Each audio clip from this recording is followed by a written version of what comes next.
महिला विमान के पंख पर मजबूती से चिपकी रही और पूरी ताकत लगाकर उसने ईंधन टैंक का ढक्कन खोल दिया। फिर उसने खिड़की खटखटाकर अपने प्रेमी को शराब की बोतल देने का इशारा किया और ईंधन टैंक में शराब डालने लगी। लेकिन अभी वह आधी बोतल ही डाल पाई थी कि हवा का एक तेज झोंका आया और बोतल को दूर उड़ा ले गया। कोई चारा न देख छोटे ने फिर एक बोतल बढ़ाई। इस बार छोटी काफी सतर्क थी। उसने बोतल को मजबूती से पकड़ा और पूरी शराब टैंक में डाल दी। हालांकि फ्यूल गेज थोड़ा ऊपर चढ़ा, पर यह काफी नहीं था। छोटी ने फिर से शराब की बोतल ली और टैंक में डाल दी। जल्द ही फ्यूल गेज 10% तक पहुंच गया और दोनों को बचने की उम्मीद दिखी। लेकिन ठीक उसी वक्त जब छोटा लड़का आखिरी बोतल लड़की को देने ही वाला था, एक अचानक मुसीबत आ गई। शुक्र है कि शियाओ मेई ने फुर्ती दिखाई और एन मौके पर विंग को पकड़ लिया, जिससे वह खुद को संभाल पाई। लेकिन अब अंदर डालने के लिए कोई शराब नहीं बची थी, इसलिए उसे लाचार होकर वापस केबिन में लौटना पड़ा।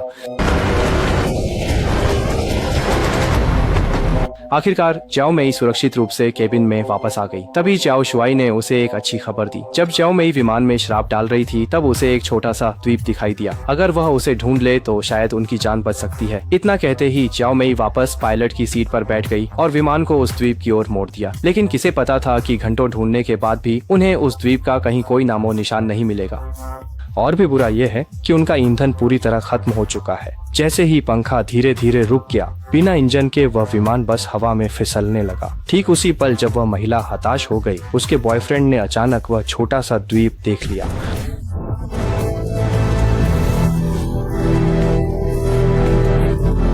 इसलिए शाओ मेई ने तुरंत आपातकालीन लैंडिंग का फैसला किया। लेकिन विमान की शक्ति पूरी तरह खत्म हो चुकी थी। वे बच पाएंगे या नहीं, ये अब किस्मत पर निर्भर था। जैसे जैसे विमान नीचे गिर रहा था, शाओ मेई ने कंट्रोल स्टिक को मजबूती से पकड़ लिया ताकि विमान को स्थिर रखा जा सके और वह नियंत्रण न खो दे।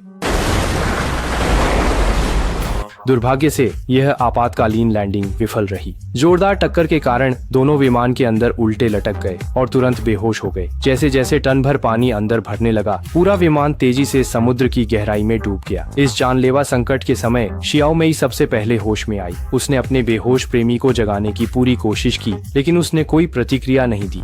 समुद्र का पानी केबिन में भरने ही वाला था कि शियाओ मेई ने पूरी ताकत लगाकर दरवाजा खोला और बेहोश प्रेमी को खींचकर बड़ी मुश्किल से सतह पर ले आई। प्राथमिक उपचार के बाद उसका प्रेमी धीरे धीरे होश में आ गया। लेकिन जैसे ही दोनों अपनी जान बचने पर खुश हो रहे थे, पानी उनके पैरों तक पहुंच गया, जिससे शियाओ मेई को खतरे का एहसास हुआ। जिसे वे द्वीप समझ रहे थे, वह केवल एक उथला किनारा था जो ज्वार आते ही पानी में पूरी तरह डूब जाएगा।